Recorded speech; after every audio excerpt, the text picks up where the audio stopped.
exist out there, but we know good and well we have to get in and work that problem every day. And let me give you an example on deterrence. In the bipolar world of the Soviet Union versus the United States of America, it was really about two bullies in the schoolyard, although we like to think of ourselves as the good guy. I think we were. But with sledgehammers in their backpacks called nuclear weapons. And when one of them decided the other wasn't behaving quite the way we liked, maybe we would take the sledgehammer out of our backpack and just kind of swing it. Send a message. Put your B-52s on alert. Launch them, have them fly orbits. I mean, we had ways of signaling back and forth, but really when you think about it, and deterrence is about determining what another country fears and what they value, and then playing off that to deter them from doing something that you don't want them to do. Well, it was clear in the bipolar world of the Soviets versus the United States, what we both feared was mutual destruction of our countries. And what we valued was continued existence. They had other values in their communist thing. We valued freedom and democracy, etc. It's not clear today that pure military strength is something that other nations fear. There's multiple players now in the domains that we worry about that can do grave harm to the United States of America. North Korea has a nuclear weapon. Iran is trying to develop one. It's not at all clear that our great nuclear might, well, it's obvious our nuclear might didn't deter them from those programs. Hasn't yet. So they obviously don't believe we'd use them to stop them from developing a nuclear weapon. Now, they better believe that we'd use them if they ever thought about using that weapon against the United States, but the fact that they even have them is not in our best interest. Osama bin Laden would use one tomorrow if he could get his hands on it. He's not deterred by our great nuclear strength. So when we start thinking about deterrence today, we need to start thinking about it beyond it's just the DOD's job to deter people from doing bad things to the United States of America. We have to think about it in terms of a whole of government working together in a coordinated fashion to deter bad things from happening to the United States. We need to use the entire suite of political power that we have. We have diplomatic power, economic power, military power, etc., and bring that together in an integrated fashion, which means you have to go to the interagency and you have to work together if you're going to be successful, if you buy into what I've just said. In cyberspace, there's laws that tell us what we can and can't do. Title 50, Title 18, certain things we cannot do as a military in the United States of America. And trust me, I would not want to change those laws.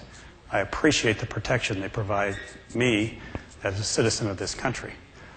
But so other departments have certain rights and authorities and capabilities. We have to work with them because we can't do it all with the military. We need the help of the FBI.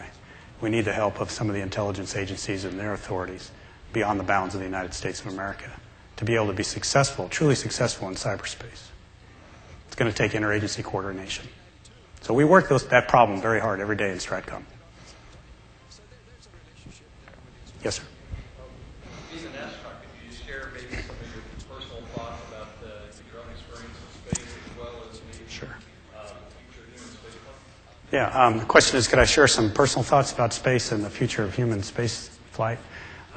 First of all, I don't know any other way to describe it other than flying in space is really cool. And I'm from Southern California, and that's probably an overused word out there. Actually, we had another word that we used back in the 60s, but I won't say that now. The things that I love the most about it, as a young boy, I dreamed of flying. I think a lot of young people do. But my dreams were not burdened by airplanes. I mean, I literally dreamed of flying. And so I got to live that dream. Living in weightlessness is like being Superman every day.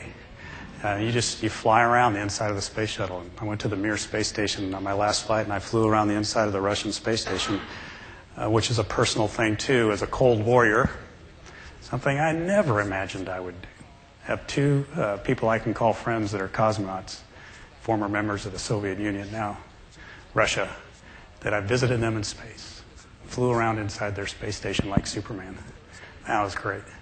The other thing that was just magnificent is the view of this planet from that perspective. You know, we're not that high up. Everybody thinks we see the whole Earth like you see from the Apollo days. In the shuttle, you're only 300 miles up, 200 miles up, depending on your flight. But you still have gives you a perspective, and a personal perspective that I took away that I'll never forget is, well, see this bright light up here. When you're a fighter pilot, one thing you always worry about, you remember the old movies, you worry about that attack out of the sun, right? You know, the dreaded guy sneaking up behind you, and you do. And so what you do is, to help yourself there, you close one eye, you hold your fist up or your thumb, and you cover up the sun. And basically that just means there's only that big piece of sky you can't see, not this big, if someone's attacking you. And I don't know what moved me that day, but I was on orbit. It's my first flight, and we were flying over my hometown of Los Angeles. And I anticipated this, I timelined it out, and I was at the window with my nose pressed up against it, and here came LA. And I'm looking down there, and I don't know what possessed me, but I closed one eye and I stuck my thumb out, and I covered up 6 million people.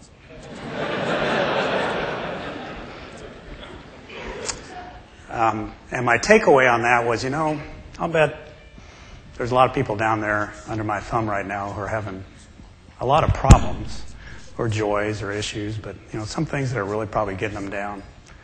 And when I go back down there, I'm not going to let them get me down as much as I probably did beforehand. It was one of perspective, a little bit of perspective.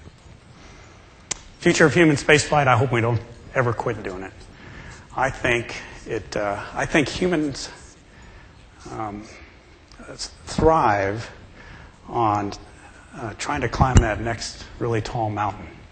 We thrive on challenge. When we challenge ourselves to do things that we can't do, we not only achieve them, we achieve something beyond that. And I think spaceflight, human spaceflight, and robotic spaceflight as well, have been great foils for advancing thought, quality of life, and the human element. It makes us better. So I hope we keep at it. I hope we keep at it really strong, both human and robotic. Equally important. I think with that comment, we'll call it a close. Okay. Thank you very much. You bet, Rich. My pleasure. Thank you guys. Thank you.